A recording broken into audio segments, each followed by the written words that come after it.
And we are live with no internet difficulty this time. We're already off to a monumental start. Welcome, everybody, to the Lakers Outsiders podcast. I'm your host, Gary Kester. Joining me today are the two usual knuckleheads I seem to have on here now. On my right is Kyle. Kyle, what's going on, man? How you holding up in the blizzard out there? I'm surviving. I got home okay. It's just a 15, 20-minute drive turned into a 40, 45-minute drive. So Did you just ice skate home? Basically, yeah. It was. I guess I just needed to man up and get home so I could do this. Right, just quit being soft. Get home. Yeah. I really should talk because it's like been frigid here in Boise too, and there's like snow everywhere, and yeah. So, also joining me today is Hani. Hani, is it snowing where you're at too, or are you just dealing with the earthquakes? No, it snowed last week. Snowed a little bit today. I think it's snowing tomorrow. All sorts of snow. So you haven't had an earthquake since our last podcast. I had one that day as an aftershock, if that counts. I'll count that. That's fair. I've never been through an earthquake in my hometown, so in Hawaii though. So okay, so in case you guys all missed it, the Lakers lost again. Same story, different day. Lakers, I think, dropped to 5-27. That feels like 5 in infinity now, but they lost to the Hornets 108-98. Kemba Walker had 38 points, 18 in the fourth quarter. So let's just break it down. Those of you that didn't watch, and I posted this on the site, Michael Jordan gave a video tribute to Kobe Bryant, seeing as it was Kobe's last game at Charlotte. Hani, I'll start with you. What were kind of your takeaways from that tribute that Michael gave Kobe? First thing was Michael Jordan having insanely red eyes as usual.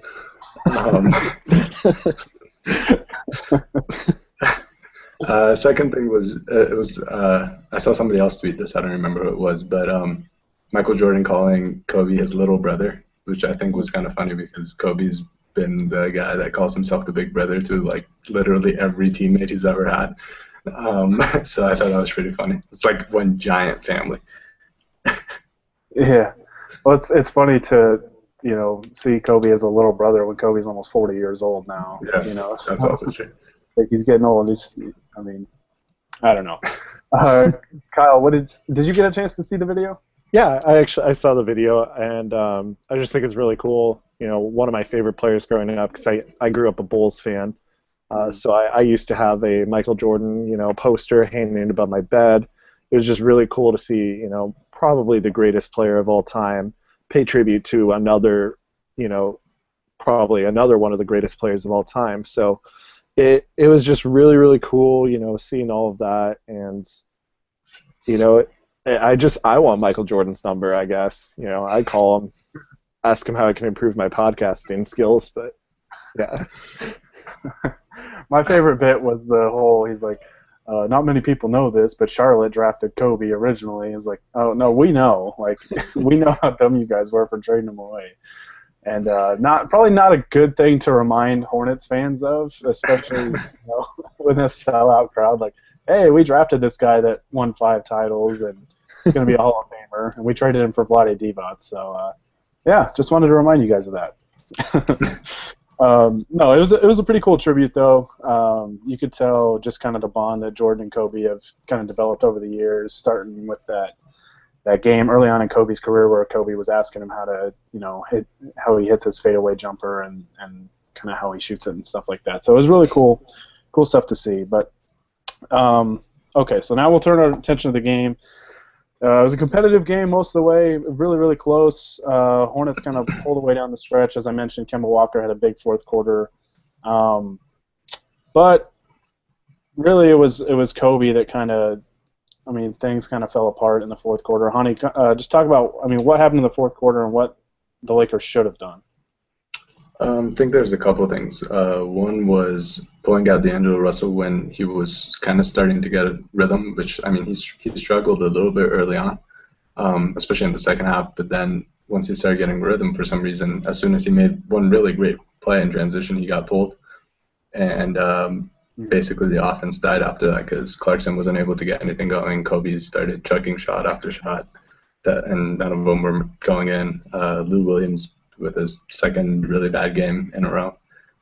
So they were basically not able to get anything going. And then on the other end, transition defense being terrible as usual, and nobody being able to guard Kemba Walker, basically. Yeah, it honestly reminded me of just kind of the old Laker days, where the team would just, feed Kobe in the post or just run an ISO for him and just, be like, here, try and bail us out, down the stretch of a game, and just kind of went away from because they moved the ball pretty well most of the game. I think they had a decent amount of assists, but yeah, it's kind of been the story all year for Russell. It seems like as soon as he gets going, Byron just is like, nope, like, let's not get ahead of ourselves here. Like, you're still a rookie, so sit down. And yeah, it's kind of frustrating. But Kyle, I'll throw this one to you. Do you think it's just more beneficial for the Lakers to close with Kobe on the bench, or if he's got it going, do you think they should just keep him out there to finish games?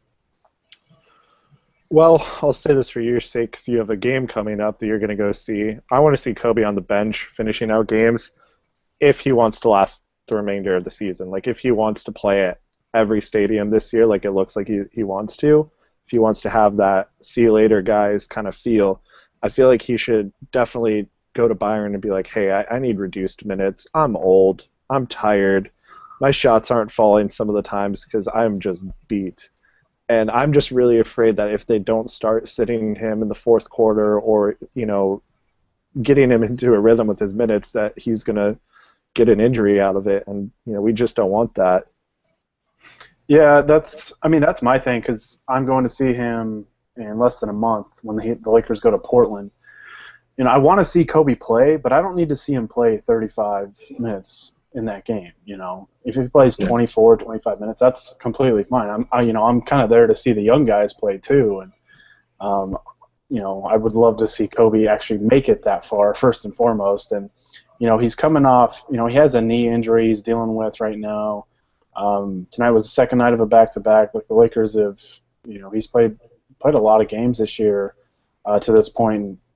They asked, I think it was John Island asked Byron after the game, like, what his strategy was for managing Kobe's minutes. He's like, I wanted to keep him in that 30, 31, 32-minute range.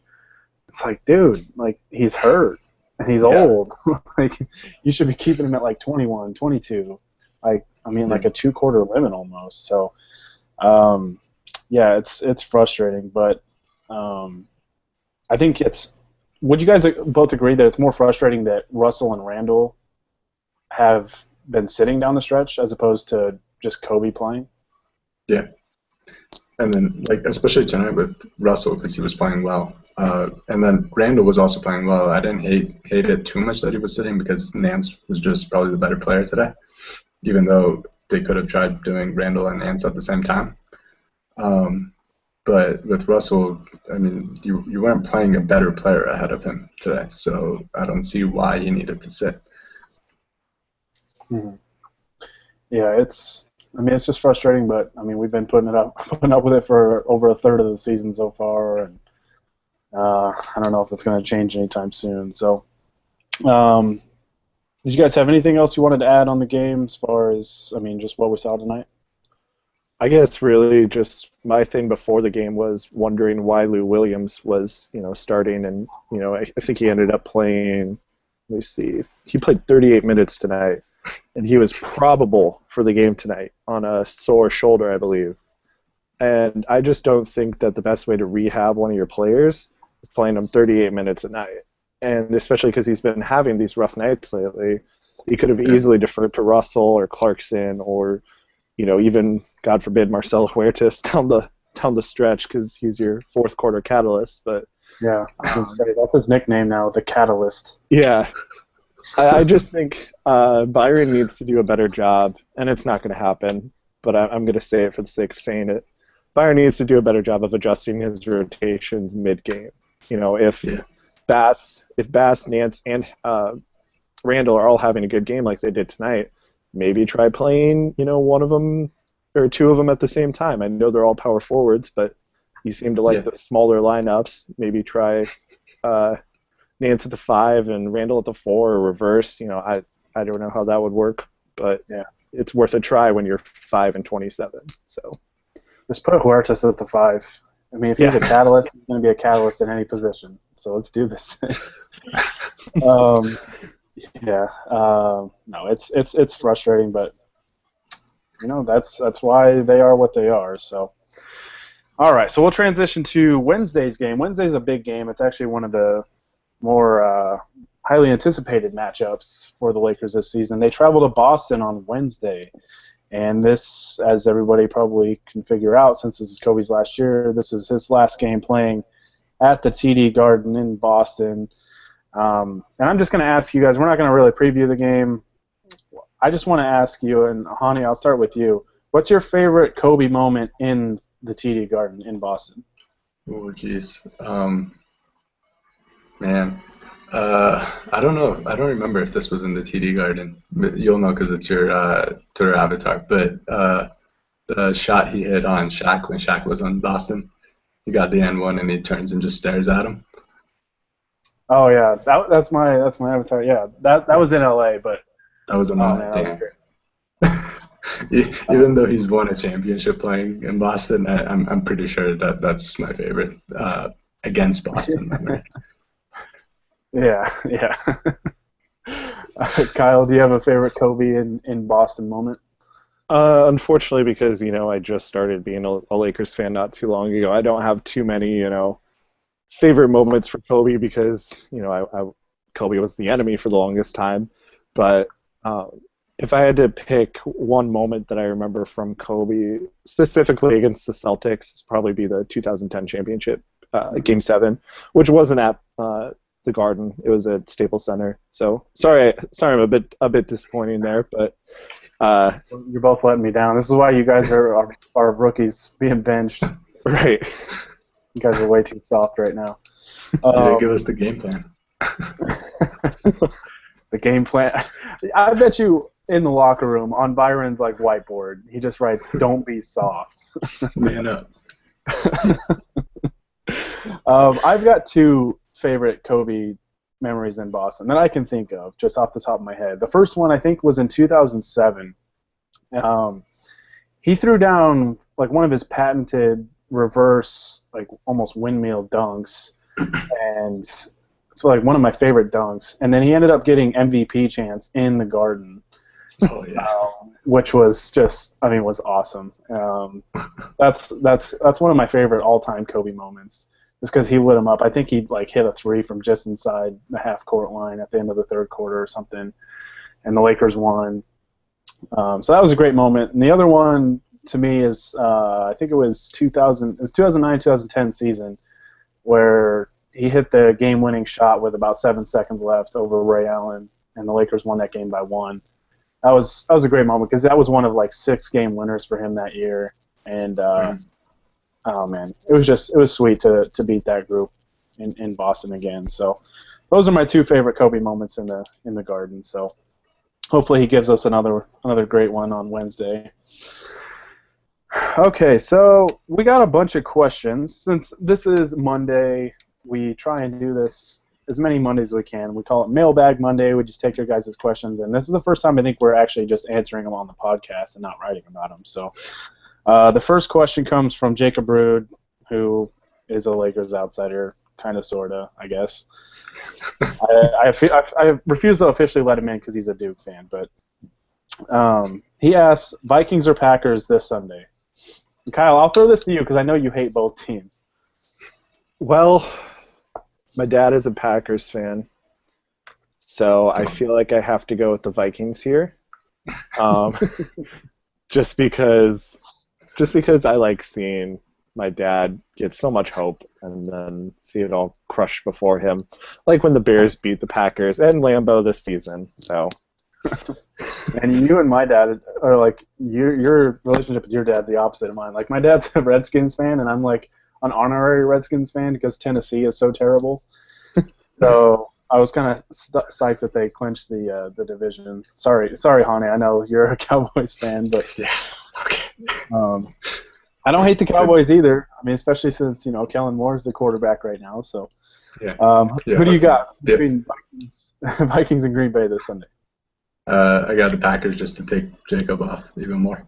I like it. I'm actually, yeah, you know what? I'm gonna take the Packers just because he's a Duke fan. I might be totally wrong, and the Vikings actually won me a pizza this year because I bet that they'd go 9-7 or better, and won that bet. So, but yeah, Nice. I'm going with the Packers just for you, Jacob. Okay, so that's okay. I think that's the only NFL related question we have. Okay, so the next question is about free agency, and we kind of touched on this, I think, the last time, but it's just and Hani, we'll go back to you on this one. What are your opinions on maxing out either or Harrison Barnes and or Hassan Whiteside? Yeah, we talked about Whiteside a little bit last time. I think Whiteside, I'm a little skeptical of how good he really is. I think a lot of it has to do with his athleticism and length. I think I would still max him out just because the Lakers need his sort of play. Harrison Barnes is also a tricky one. I like his game more than Whiteside's, and I think he fits really well with LA too. The only thing I have a little bit of doubt on is that he's a restricted free agent, so I'm not sure if Golden State's going to let him go or not. Yeah. Kyle, if you had to choose one, which one would you take? See, my answer was going to be max all the players. We have the cap room. Just throw all the names out there. Let's max Marcelo Huertas. You know what? If we keep the pick, let's say we keep the pick and we draft either like Brandon Ingram or Scala Bicier, I would want Hassan Whiteside and Brandon Ingram rather than Harrison Barnes and Labissiere. So I'm going to go ahead and say max Hassan Whiteside and then draft Brandon Ingram. Okay. Yeah, I'd agree that I'd prefer that combo as well. As far as the pick goes, I was thinking about this when I was driving to work today because it was just one of those random thoughts that popped in my head. I'm not really expecting the Lakers to keep this pick, even though it looks like they're going to have the second worst record in the league. Mm-hmm.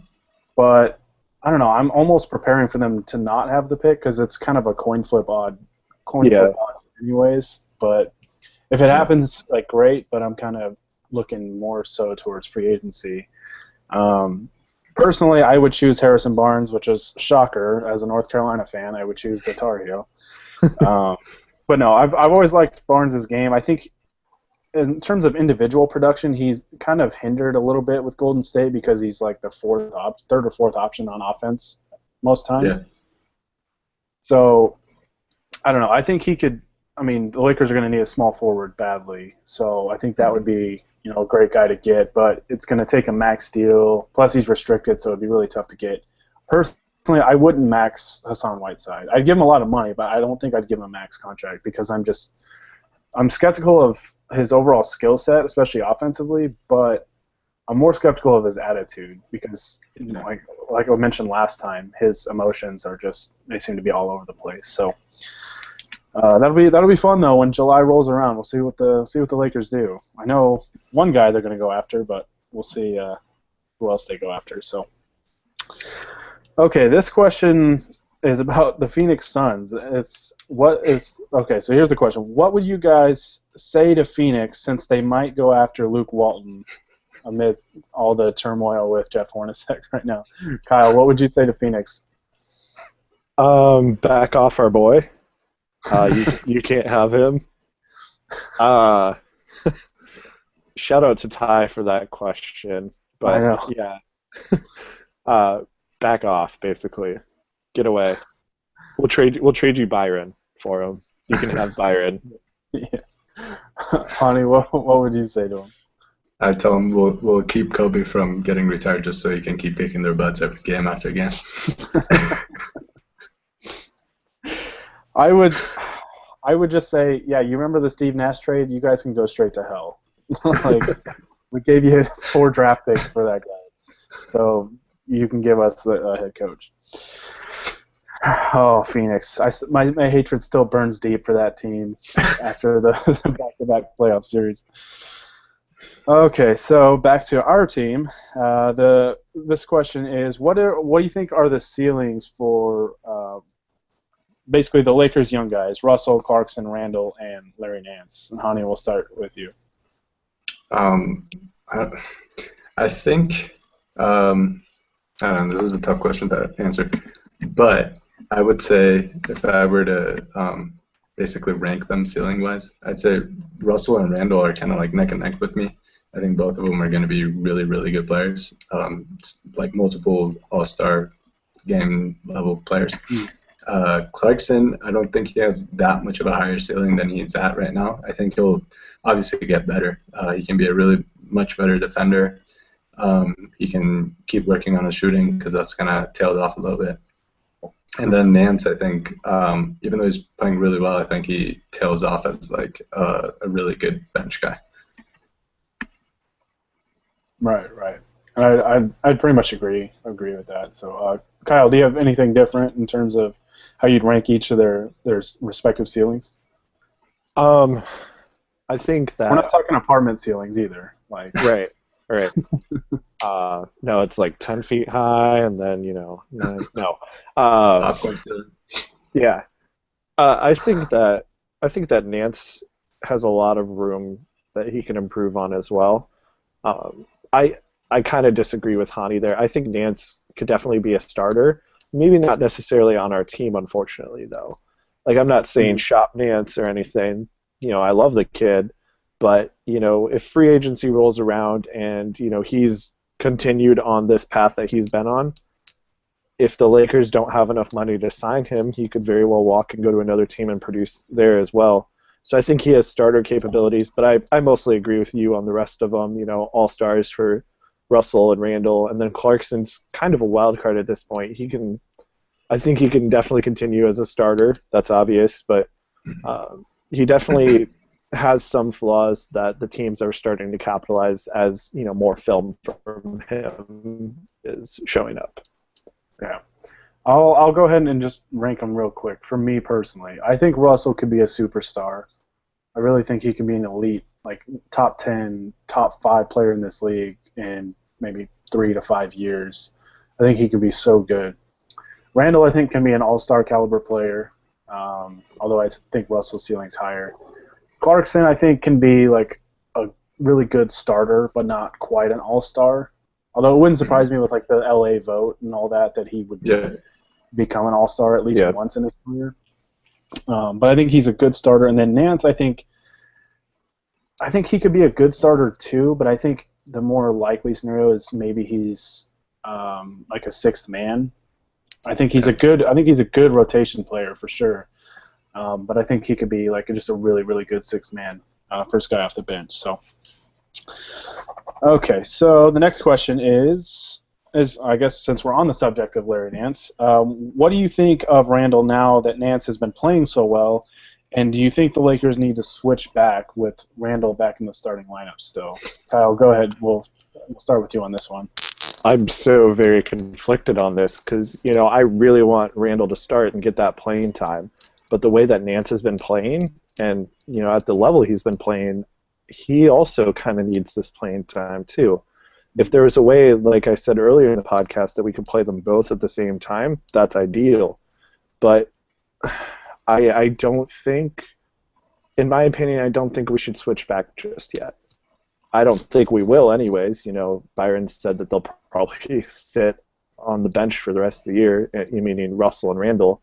But, yeah, I think that Nance has definitely deserved to be where he's at, and that's one of the ones that I agree with. Yeah, Honey, would you agree that they should keep it as is, or do you think Randall should be starting?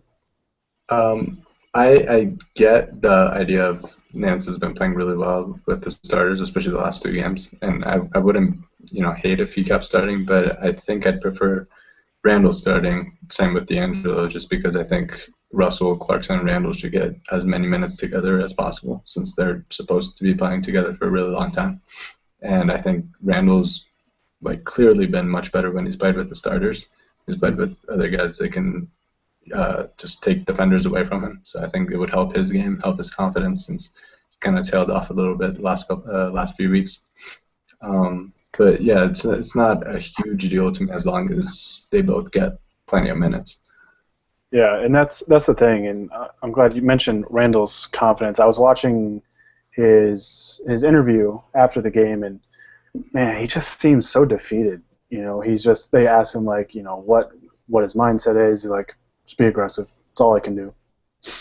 I mean, you could just tell he's just frustrated. It could be a product of losing, but when he was starting, like you said, he was playing really well. I mean, he had like the Dallas game, for example, he had 22 and 15. And he had a couple other really big games, and I think the guy that has the higher ceiling, which to me is Randle, should be the one starting, getting the majority of the minutes. But I do agree with you, Kyle, that they should honestly experiment with Nance and Randle on the court together, because Nance is athletic enough, and Randle's a good athlete too, that you can honestly run with that. I mean, if you can run with Brandon Bass at the center, you can run with Larry Nance Jr. True. or Randle at the center. So I think, just real quick, Gary, I think that Randall's confidence, or lack thereof, lately isn't necessarily coming off of the bench, because coming off of the bench isn't as big of a deal if you have a coach telling you why you're coming off of the bench and what you are doing well, and instead of calling you soft and not being aggressive every night. I think that's getting him more down in the dumps than it is just, oh, I'm not starting, I need to be starting. I think that's kind of his mentality, is he's not getting enough, positive, constructive feedback, whereas he's just getting beat down every night. So I guess, I agree, he needs to get his confidence back, but I don't think it's necessarily hand in hand with the starting. I think it's a combination of things. As a 19 or 20-year-old like Russell and Randall are, to always be like the guy on the team, like the number one option, the star, and then to start right away, and especially in Russell's case, starting to play well, and then you get benched. I mean, that just, as somebody so young, that's going to mess with your emotions and your confidence, and that's just kind of screwing with their psyche. So yeah, but I would agree. It's probably a number of things that go into it, not just one thing or the other. So we get this question just about every podcast, I think. So I just want you guys to just throw out a name. We don't need to explain it. We've explained every name possible. But if you're going to fire Byron Scott, which coach would you hire besides Luke Walton? Has to be somebody that's available-ish, or else I'd say Greg Popovich. One of the names that's kind of coming up right now is Jeff Hornacek, and Hornacek, I don't know. I still don't know. Hornacek, okay. And I think he'd be an all right guy to get. He's been pretty good developing a couple of young guys in Phoenix, and he did a really good job with a mediocre team his first year. They got 48 wins or something when nobody expected that. So I think he'd be a decent guy to look at. Yeah. Kyle, who'd be your guy? All right, I have co-coaches here because apparently we can do that now. But I think they need to hire Gary Kester and Harrison Fagan. That's the future of the Lakers right there. Oh man, if you think the turmoil is bad with the coaching staff now, Harrison and I would constantly be at each other's throats.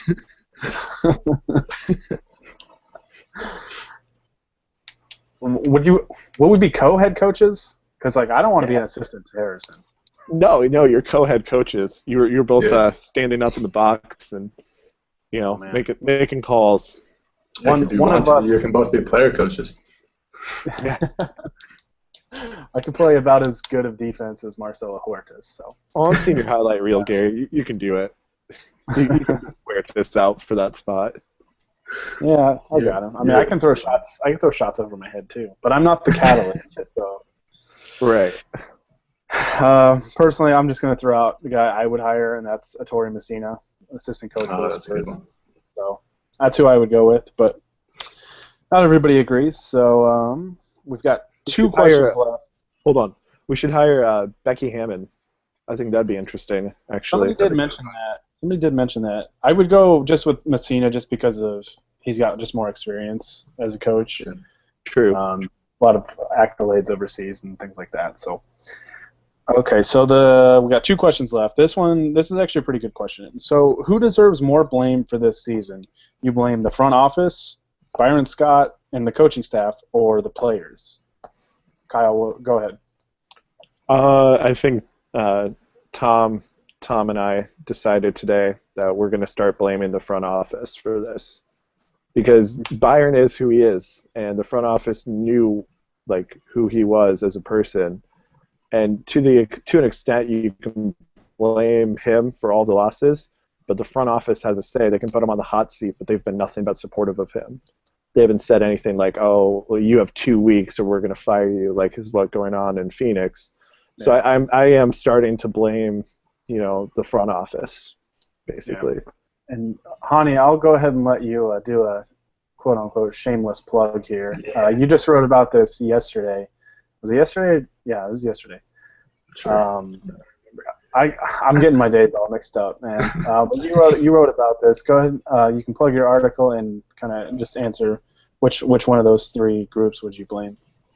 Yeah. So what I wrote about was basically the fact that Byron kind of stinks, but the fact of the matter is that not only just the fact that he doesn't coach well, but the fact that he keeps going out in public and really just shaming his players. That kind of reflects on the front office, because like they met with him halfway through this season after that road trip, and you'd think that if they're not going to tell him that, hey, we're going to fire you, they'd at least be telling him, like, ease it down on the post-game quotes and all this, like calling them pathetic and soft and all that, but that there's been no real changes to that, and he's still kind of continued doing that. So I still think Byron is the most to blame, just because he's the one really affecting the season, and the front office has done a decent job getting them good players and all of that. But I'm getting closer to the point where it's like the front office has to take some blame for letting it keep happening over and over again. Yeah. See, I mean, I'm already at that point, really, because kind of what Kyle said, like, you knew what you were getting with Byron Scott. Like all of his head coaching jobs have ended horribly. And there's reason for that. There's one constant in all those, and that's him. And they interviewed the guy like 4 or 5 times, which made me kind of like wonder, is that really your guy? Like, you really got to hire somebody you interviewed 5 times? Like, I don't know. I mean, I blame the front office for it. Like, the players, like the Lakers are obviously not a very, very talented team. Like, most of their talent is young talent, and I mean, I blame the front office, because ultimately they're the guys that hired Byron Scott. They knew what they were getting into, and I mean, their free agency approach the last couple of years has been pretty bad. I mean, going after the big fish and just letting all these other guys kind of squander away. So I'm gonna blame them. Not a lot of people are blaming them, but I think that's going to start to change here. Maybe over the course of the season, especially if they have another bad free agency next summer. So, okay, this was actually a really interesting question too. So it's about Jordan Clarkson, and this is the last question we've got. Why do you think he's struggling so far this year? Is it injuries? Is it change in role, different team? What do you guys think it is? Hani, go ahead. I think the injury has a lot to do with it, because pretty much before the injury, he was playing really well, and as soon as he hurt his ankle, and apparently he's hurt his other ankle too, he's tailed off a little bit, and his shooting has dropped off, which I think probably should have accepted, because he was shooting way better than last season, and it wasn't sustainable. I think another part of it is just he's asked to handle the ball a lot more now that he's the starting point guard. And he has to basically create for everybody else and get his own shot at the same time, and it's too much for him. Mm-hmm. Yeah, definitely. Kyle, do you have anything you wanted to add? I think it's probably mostly injuries there. Like Hani said, he had a couple ankle injuries so far this season, but I also think it's just he doesn't have a set like people that he's playing with in the rotation. He's getting all sorts of different guys that he's playing with. It's different night in and night out. And it's just kind of hard to get into a rhythm when the guys on the floor that you're playing with aren't the same guys from last night before. Yeah. Yeah, it's been a variety of things. I think ultimately, he started the year playing shooting guard next to Russell, and I think that was really good for him. I think having another guy that was going to create, really helped him, and he was healthy. It's no secret really that he's declined ever since he got hurt. And I kind of noticed it tonight. There was a couple like mid-range jumpers he tried to shoot, and he just didn't have the same lift. Especially because I think he twisted his other ankle tonight, and you could just tell he didn't have the same lift. He somehow found it when he just obliterated Marvin Williams on that dunk. But yeah, I think honestly, playing alongside Kobe, he didn't have to do that a whole lot last year. Playing alongside Kobe, a completely new group, and kind of having different roles. Like he's played shooting guard and point guard this year, so just kind of trying to balance all that, I think has, while being hurt, has just kind of led to him struggling. But ultimately, I'm not really worried about him. I think he'll figure it out. He's just got to get healthy, and I think he'll be okay. So, all right, I think that's going to do it. We answered a lot of questions there. So, did you guys have anything else you wanted to add before we sign off? No, not really. All right, we'll try and sign off before my internet's actually made it this long. Yeah, man, this is exciting. What happens first? My internet cuts out? Big money. Yeah. What happens first? My internet cuts out, or Hani has to deal with another earthquake down there in Nevada? Maybe simultaneous. Yeah. I'm just sitting here like, what's going on? All right, that's going to do it for us for this time. We'll try and podcast again after the Boston game on Wednesday. Thanks for everybody that sent in questions today. That was a pretty good group of questions that we got, and thanks for those that followed along. And thank you too for joining me today, so I didn't have to do this thing by myself because I didn't want to do that. But yeah, thank you guys, and we'll see you next time.